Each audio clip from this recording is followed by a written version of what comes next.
Today's show is a little different. Who we have on today is Ryan Foudray. He's the owner, one of the owners of Prescription Landscaping. What you're going to find today is a ton of information. We go into details. We go into pricing. We go into structures for lawn maintenance. So we go into, if you're a budding entrepreneur, you're trying to get into landscaping, you're trying to get started, and you want to grow a lawn company from one guy in a lawnmower, Ryan's organization, Prescription Landscaping, runs over 40 crews. They have over 60 trucks out there, so I think they are even bigger than 40 crews. They service over 400 commercial properties, and he tells you today where to go to find those commercial properties. He gives you the chart on how to bid those jobs. He breaks it down to how much you should be able to accomplish in an hour, and then how much that should translate into a price.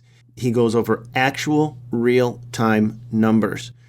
This is the program that if you're not into landscaping, if you're not trying to start a lawn maintenance company, but you know somebody that is, have them tune into this show.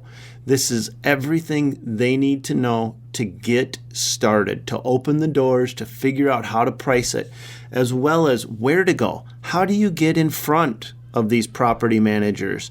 How do you reach them to even be able to put a number in front of them? And then how does that translate into profit or loss?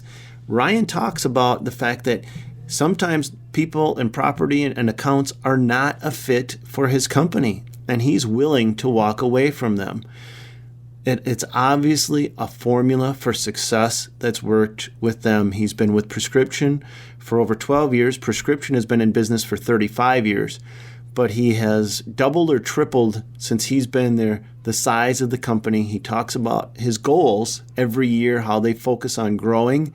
And then he also talks about niching in. And he doesn't use those words, but you can tell during the program, he talks about what he sees as the strongest components of his business and how that's worked for him. When you get a person that's willing to share all this information, it's going to be one of those podcasts that you're going to want to listen to one time through, and then you're probably going to want to re-listen to with a pen and paper and sit down and take notes, because this is the ABCs. This is the formula that's led to success.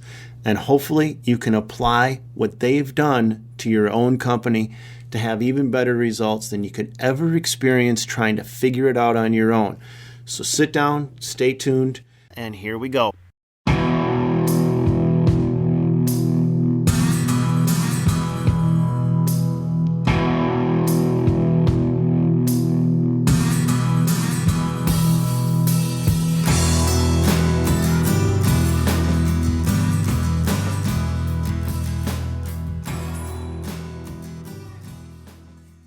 All right, well, today we have Ryan Foudray. Did I even say that right, Ryan? Yes, you did. Foudray, perfect, with Prescription Landscaping. And I want to tell you a little bit about this company before we get too much into it. Prescription Landscaping is what I'm going to say is probably arguably one of the largest lawn maintenance, commercial property maintenance companies in the state of Minnesota. Now, some other people are going to go, oh, we do the same thing, we're bigger, oh, we do something a little different, but I don't care how you look at it. What I really want to boil down to is Ryan with Prescription Landscaping has built this company up, and they now run over 40 crews doing lawn maintenance, property maintenance, and they have around 400 properties that they service. Are those the right numbers, Ryan? Am I pretty close with that? Yeah, you're pretty close with that. Awesome. One thing that we're going to be talking about today is what it took to get this company from one guy with a lawnmower to 40 crews and over 400 properties. Are you willing to share that story with us, Ryan? Yes, I am. Awesome. That is huge, because a lot of people out there, a lot of the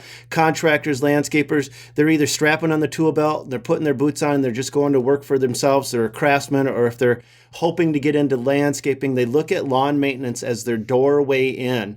And it is one of the most competitive industries in landscaping that you're going to face. Basically, anybody that can go down to Menards and buy a lawnmower, throw it in the back of their pickup truck is now your competition. So to be able to master that, to be able to take it further than anyone else, takes a unique set of skills, years of experience. And if you're willing to share that with us, that's going to help us all learn from you.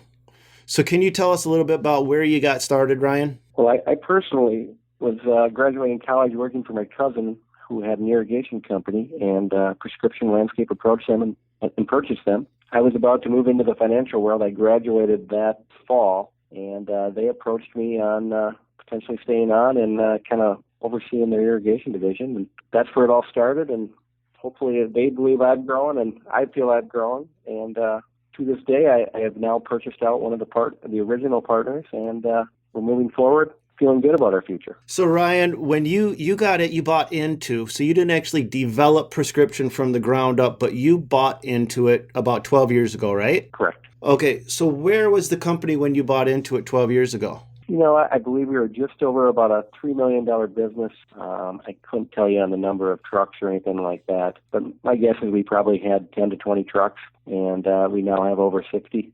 We're just north of about, we're between 10 and 15 million, depending on the winter. Obviously, the weather pushes sales up in some years, and a year like this year, it pushes it down a little bit. So would you consider that you actually have more people during the winter than you do during the summer? I can't say that. Well, here's what I will say is we do use some temps, and we do bring on some extremely part-time employees during the snow event. So at times, yes, we're larger. We probably get up close to 300 people out there, and we use subcontractors as well. However, the most check runs that we have internally is typically in the summer, and that's typically around 150 employees. Okay, that's a huge number, and that helps us to kind of get an idea of where you're at with your company. Tell us about what did you do to take it from 10 to 20 trucks to 60 trucks? Can you take us through that journey? Well, our goal is always to grow at about a 10% clip a year. Some years we go a little bit higher, some years we're a little bit lower. We've made a lot of mistakes on the way. We've given away a lot of work. We've probably overcharged for some work. I would say early on our pricing, it comes down to your pricing. Your pricing might be different than my pricing, but you got to make money and I got to make money. So I don't think that's a big deal. You got to decide what your pricing is going to be, and then you got to go after a certain market. At times, we went after anything and everything. As of today, we're more focused than we've ever been, in my opinion. What's your focus today? We're focused on Class A type properties that are commercial, that really want to buy everything from us. Our lawn mowing is about 20% of our business in most cases, after you add on snow and enhancements and landscaping and irrigation and fertilizer. So we want that customer that's going to buy all those items, and we want the customer that's going to turn over and going to buy annuals. They're going to buy mulch. They're going to buy winter color. They're going to do the upgrades and buy the extras. So that is kind of the key component that's helped you to grow, is you've honed in on which accounts you want, right? And then you've developed long-lasting relationships with those accounts. How did you find them in the first place? How did you get in front of those accounts? Well, our process is we currently have 2 sales reps that do nothing but sell new customers. Once they sell a new customer, they hand it off to an account manager. We have 6 account managers that handle all the day-to-day activities, so those new guys can continue to go after new. An successful new sales rep would probably bring in about 2 GM crews a year. Depending on what size, that could be anywhere from $200,000 to $300,000 in revenues just on that ground scare side of things, which I kind of shared with you before. We're probably bringing in an additional 1.5 of that in extras, in irrigation, fertilizer, and enhancements. So right there alone could easily bring in $600,000 to $900,000 additional. So is there, if once you build your company up and you get to that point where you have 150 people running, there's got to be processes that you put in place that work and ones that don't work. What would you consider a process? Do you have like a process for the salespeople to find new accounts? Do you have a process for pricing? What do you use for those 2 key areas that would help any new guy starting out that's going, God, I'd love to grow, but I don't know how to do it? Well, what I'm pitching right now, which I can't say that I always pitched. I mean, I'll be honest, we put out a lot of, we used to bid anything and everything. We used to really try to be on bid lists. However, what we found is we just really weren't that profitable with those things. We grew, but we weren't really growing our bottom line as well. That was a sacrifice we made. So nowadays, what we're really pushing is qualify. Can't say yes to everything. And we want to build relationships. So if that customer's not, if you're just a number, there's not a relationship there. If that customer's not going to allow you to gather information and talk to them, they're just looking for a number anyway. So on the sales side of things, it's strictly qualify. And we go by square footage. Obviously, we have a difficulty scale for our pricing. So it's The pricing is the easy part. It's building that relationship is difficult. So you've already set up a system for the pricing. Then you've figured out how you're going to do it. It's the same for each and every project. It goes by a difficulty scale, and you have it broken down. What are some average numbers you look at, and you'd rate it like on a scale of 1 to 10, and then 1 the super easy ones, or how do you guys do it? Our difficulty scale is easy, moderate, or difficult. On the mowing world, if you've got wide open turf, it'd be easy. If it's all chopped up and extremely small, let's say a small industrial mall or something that's mainly parking lot, that's pretty chopped up. You're going to have to do a lot of turns. What size equipment are you going to be able to get in there? If it's mainly push mowers and walk behinds, it's going to take a little longer. Or if it's wide open and you can use a nice 72-inch CTR, you can mow a lot of turf with that bad boy. And you say you break it down on a price per square foot. Now, I've heard numbers all over the board. I hear you got to break it down on an hourly basis. Some people are very firm with they got to break it down on a price per square foot. Do you guys use a square foot price, and what is that? Well, obviously it ranges on the size of the property as well. So a 1-acre property, we're probably anywhere from about 10,000 square feet an hour to 15,000 square feet. Where on a 1 to 3 acre property, we're more like 15,000 square feet to almost 20 if it's extremely easy. And it kind of goes up from there. And that's per man, Ryan? Is that basically per man hour? Correct. Okay.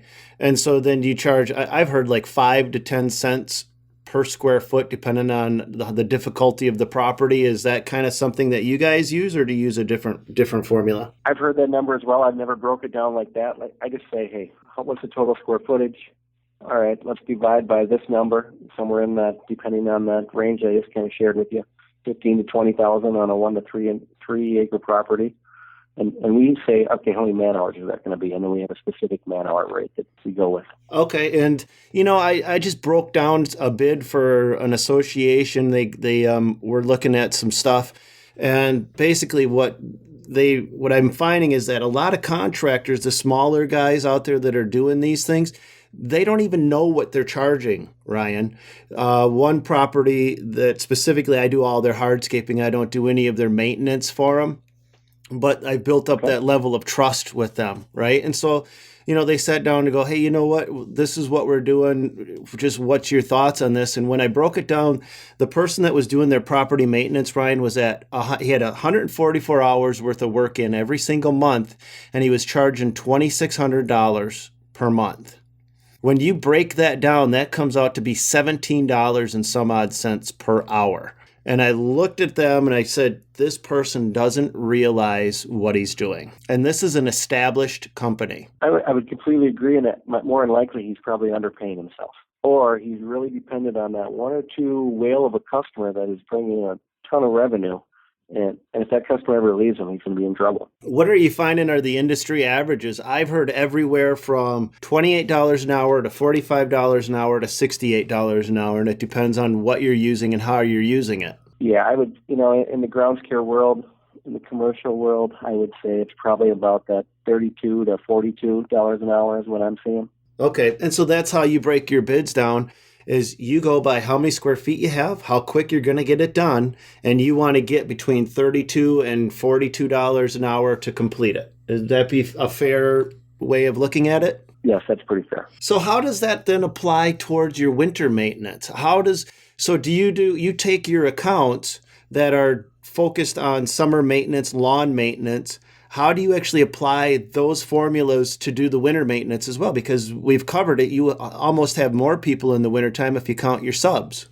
The winter's almost identical. It's square footage.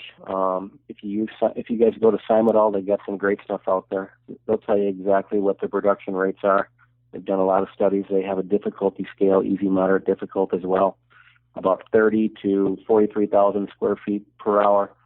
Depending on what size equipment you have. So that's your basic plow blade, probably an 8-footer. So winter's the same, but the key for us in the winter is what does the customer really want and what can you produce with your equipment and any subcontractors you use. Winter is really sensitive for a lot of customers, and it can make or break a lot of relationships. That's an understatement, Ryan. When it boils right down to wintertime, I mean, I do a lot of snow removal, and I know that you've got to be there. If it's snowing at midnight, you've got to be there at midnight. And a lot of the guys that are coming into this, they understand that. What we find in the snow, there's a lot of people that want to work really hard. It's try to work smarter, not harder, and listen to your customer. And if they're not going to give you that information, you gotta ask questions until you get the answers you want to make sure that you are comfortable with their needs and wants. So if we were going to summarize a little bit about what we just talked about, just to give those new guys out there that are trying to get into the industry, they're trying to learn how to build a company up, they're taking it from an old dog, and I don't mean old like you're an old geezer. I mean, you're an experienced person in the field. So we're going to take it from a couple old dogs that have done this for a while. And what you're saying is that you look at every property. It's not, you don't lick your thumb, stick it up, squint your eye and go, okay, it's about this. You actually break it down to how many square feet do you have? How many square feet can you accomplish in an hour, depending upon how difficult that property is? This is the rate you want to achieve for that. This is for summer maintenance. What about those one-time events where we're doing spring cleanup or you're doing a fall cleanup or something like that? For us, our spring and fall is just a multiplier of what it takes to mow, and then also we add what it takes to weed the property. And, we multiply it anywhere from 3 to 5 times. So let's say the mow is a 3-hour mow, and then an additional hour to weed that property, and it's not overly wooded. I would say it's a pretty standard, maybe a 20-year-old property. Let's just say it's 3 times that. So it'd be 3 times 4, which would be 12 man-hours is what we're expecting. And we let our crews know, hey, we got about 12 hours to do this. Can we get it done? We try to give them that bid out there and that target to hit. Are they perfect? No. However, we do have to come up with a number. So do you cater your bids then to the companies where those one-time events are automatically formulated into your monthly contract year-round, or do you have an upcharge for the October or November cleanup or whenever you do it, and then the spring cleanup, which, what is it, usually May? Correct. Okay. Is there an uptick in that one-time event? April, May. In the residential market, I think there is. We don't do any residential. But in the commercial world, it's predominantly you get a bid spec. You have to bid it out. Some customers ask for 3 cleanups. Some customers ask for 1. You have to put that in there all together, and you spread it out over 7 months. Is it typical in the Minnesota area? So, Brian, when you look at a property, how do you map it? How do you determine the square footage? Do you do it the old-fashioned way where you take out a wheel, or do you use some software? We predominantly use Google Earth Pro. Obviously, for the difficulty, though, I make our sales guys go to the site. You have to get to the site. You got to get the feel. You cannot see topography from Google Earth Pro. They also have to do some shrub counts. We have the same thing for shrub pruning. So many shrubs can be pruned an hour depending on their height. So they have to get there and do some of those things in order to put a bid together. In the winter, it gets a little hairy because we have some snow cover, and not every customer asks for a bid back in July. So it can be difficult at times, but we have to do our due diligence. Okay, for sure. So then do your salespeople subtract out the hard surfaces such as the buildings when they use Google Earth Pro, or how do you account for that, the obstructions and things like that? Yes, they do. I don't know if you've ever used Google Earth Pro, but it's extremely easy to use. It's just connecting dots, and you can kind of draw your own lines. So pretty user-friendly. Do we take out every single sidewalk? No. Are we trying to get an exact number? No. But do we want to be within about 5%? Yes, we do. Yep. Never use Google Earth Pro. I do something kind of different than you. We focus on hardscaping, demolition, excavation. So I don't have to use those, but I know that I'm trying to get a good firm basis built up so that when we have those budding entrepreneurs that are coming into this and they're looking at how do I start in the lawn maintenance division, we can use this podcast. We can use the information that you're willing to share with them and let them have a chance, let them have an opportunity to get there. Yeah. Google Earth Pro is about a $400 a year program. I think we probably have 6-8 licenses for our sales team. I think each license comes with up to 2 computers, so it's not overly expensive. There are a couple other programs out there that do kind of the same thing. What was the other program you were talking about, Ryan, for estimating the production of snow plowing equipment? You mentioned it, but I didn't catch it. SIMA. Snow and Ice Management Association. If you join that, they have a ton of square footage and hourly rates, and they even get to the backhoes and how much a 12-foot plow should be able to do. It's all based on a difficulty. Again, easy, moderate, and difficult, but they're extremely helpful. Ryan, you have been an eye-opener. I think the information that you're sharing here will probably be replayed quite a few times by those people that are trying to get into it. And I want to switch subjects a little bit And I just want to talk about the journey to get there. What are some of the lessons you've learned going from this 10 to 60 people, and what would you do differently if you were starting all over again? Well, I can't say I would do anything differently because I've learned along the way. We've brought on some really good partners as customers. We've also brought on some that, we just weren't a match. We had different goals and different agendas, and the same with employees. Obviously talent is king, and attitude is king. So you got to have people that care and that are passionate. However, as an employer, we have to take care of them. They're our biggest asset. I'm rarely on the site. I'm almost never on the site, and if I am on the site, it's usually because there's something not going right. So the rest of my people are on our accounts. Yeah, you're the chief firefighter, so of course you got to be there when the big flames break out. We've talked about the systems to bid. We've touched base with some snow plowing, ice removal, and now you mentioned some of the things about acquiring the jobs. How do you get in front of the property managers? Do you cold call them? Do your salespeople? And you mentioned bid rooms. This is going to be new territory for a lot of people that don't know anything about it. Now, I personally, when I'm doing hardscaping projects, we have a bid room that we go to. We can get blueprints, can look at and review all the different projects that we're going to be bidding. And then we use our website to get a lot of job leads coming in. Is that different than how you guys acquire your projects? In the commercial world, I don't think I'm disclosing any secrets. We hit the phones. We're involved in our local associations like BOMA, IREM, IFMA. Obviously, those associations have to be targeted to the audience that we want.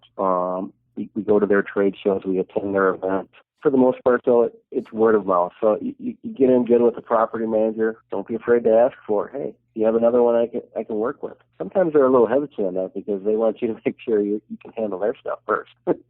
Yeah, you got to prove you're worth it. But then once you're good, Ryan, they're not going to want to go anywhere else, right? I mean, they're going to want you to do all of their stuff. That's what we found. In our opinion, yes, if you have the right customer. Now, if you're just a price, they'll come and go for 5-10%. And long term, I don't think that's sustainable. So, and we're probably a little bit on a few properties. And that's okay with us as long as our job costing comes out. I'm okay with that. Now, if our job costing doesn't come out, we're gonna raise the price, and hopefully we're gonna talk about that with the customer early in the season instead of at the very end and just say, here's your price increase. So let's back this up just a little bit. You mentioned BOMA.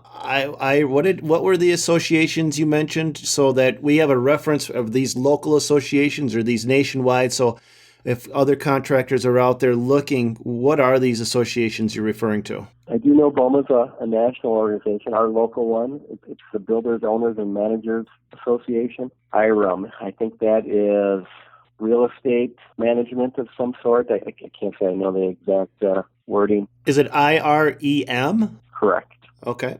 And, I would say our IREM it's been a good one for us, actually. But I will say this, we have a lot of really good competition in that association. IFMA, I think that's a little bit more with your larger sites, and we seem to get a fair amount of engineers that go to that association. So they're more the people that are handling some of the outdoor and indoor activities on the actual property. So more of a campus.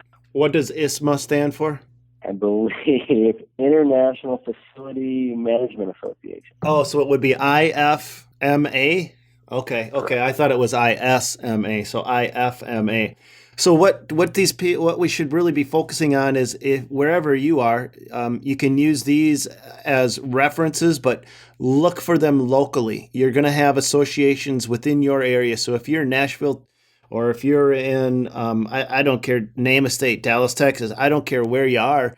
The key, if you want to start breaking into the commercial end of things, is to get in front of those people, and you have to go where they are. Don't expect them to find you. Would that be right? 100%. Now, I will say that just because you belong in this association doesn't mean that they're all going to say, oh, please come take a look at my property. You're still going to have to work it. You're going to have to get their phone list. You're going to have to make some phone calls. Some of our best, most effective ways is when we get on committees within these associations. Because then you start to get to meet people. And you do some volunteer work sometimes within the organization. And you build trust. Yes. And value. Value is the other key word. You make the connections. You let them know you're out there. And that's how you get that word of mouth referrals and everything else that goes along with it. Question for you, Ryan. How much traffic does your website generate to your business, and how important is it to prescription landscaping? Our website, I believe, gets about 1,000 hits a month. Can't say that I watch that number 100%. My opinion, it's not really bringing in too many customers. However, once they hear about us, they can go to our website, and I would say it helps build professionalism. We drive all of our employees to our website. We have a video for employees of saying, hey, here's kind of what the work or the job involves. So I would say we use it as a qualifying tool for employees as much as we do qualifying for a customer. So let's talk about social media and other advertising venues. Do you do any radio advertising, TV advertising, newspaper advertising, or anything outside of what we've already covered? And what have you found to be effective? We currently do not. We've tried a few of those things over the years, and I would say it's a little bit more for the residential market, my opinion. We've kind of stuck to having our dedicated salespeople make phone calls and try to build relationships. So if we focus on residential versus the commercial market, I know in landscaping, you can bid a residential job higher than the same project in the commercial end of it. Would that be the same or different for lawn mowing and maintenance? Well, here's what I'll tell you about that is in the maintenance world is we're predominantly working with a property manager. So as long as our number is fair, we're not going out to bid against anyone. Now, if they're doing an extremely large project, yes, you'll probably go out to bid. But most of our projects are $1,000, $5,000 for a customer. Hey, we need new mulch. We need annuals put in. More than likely, they're not going out to bid against you on that. However, you can't take advantage of that either. You have to be fair, and we believe our market price our price is within market range. So actually what I'm referring to, Ryan, is if I do a 100 square foot retaining wall for a residential property versus a 100 square foot retaining wall for a commercial property, the residential property typically in our area is priced higher. It's just that's the pricing structure that's going around. But if we narrow down just to, say, lawn maintenance, would that be the same? Would you find that the pricing is the same or higher for residential or higher for commercial? I would not be able to answer that question correctly. We do very little of it. I couldn't answer that. Sorry. The point I'm trying to get to, Ryan, is although you may have the opportunity to make more by doing residential lawns, so you may make $50 an hour doing a residential lawn, you're only going to get 1 hour, and then you have travel time. Then you have to go from project to project, and you lose all that time in between. Where if you're on a commercial account, you may stay on that account and have a crew there all day long. And yes, they may only make $42 an hour, but they're there all day long. They lose nothing in travel time except for the one time that they go there in the morning and the time they come back in the evening. Correct. And I would say our average stops are anywhere from 3 to up to 10 stops in a day. We don't have all large, huge customers, but we do also bid for drive time. So good point. So you actually incorporate that in. So you probably have a pretty tight schedule as far as your route, where you go, where one crew goes from one route to the next route to the next route. You've probably hammered that down and have a system for that as well, just to increase your efficiency, because that's a key component. If you're not working, you're not making any money. Correct. We try to match the equipment to the accounts first. However, if a site is right next door, we will make some exceptions there, as long as we're still serving the customer correctly. Awesome. Good information. Ryan, one last thing. How can we reach you? You've shared a ton of information with us. Is there anything that you want to promote out there? You want to promote prescription landscaping? Anything in particular that you guys are doing that we can reach out and show our appreciation for you coming on the show and sharing all this valuable information with us? If you really want to learn about us and what we do, we have a couple videos on our website.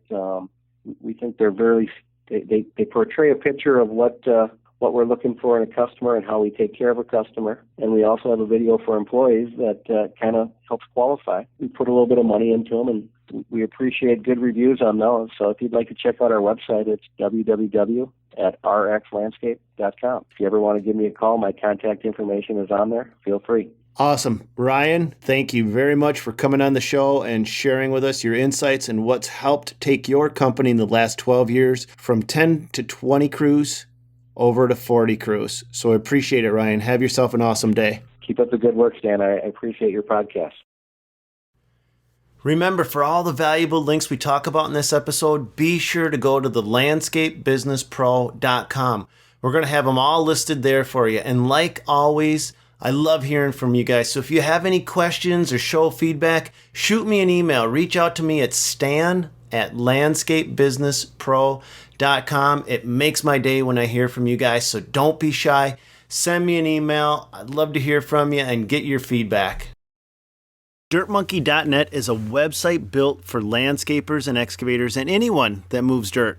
Our interactive map of job sites, demolition landfills, and aggregate pits connects contractors that have excess fill with those that need it. I use it and I helped create it, so I made sure it was built with guys like us in mind. Our members enjoy no brokerage fees, no hidden fees, and no BS. Go to dirtmonkey.net, where we are offering a completely free trial with no credit card necessary. Or if you just want to check out the live map, you can gain instant access to our nationwide listing of landfills and aggregate pits. It's absolutely free to everyone. So go check it out now at dirtmonkey.net.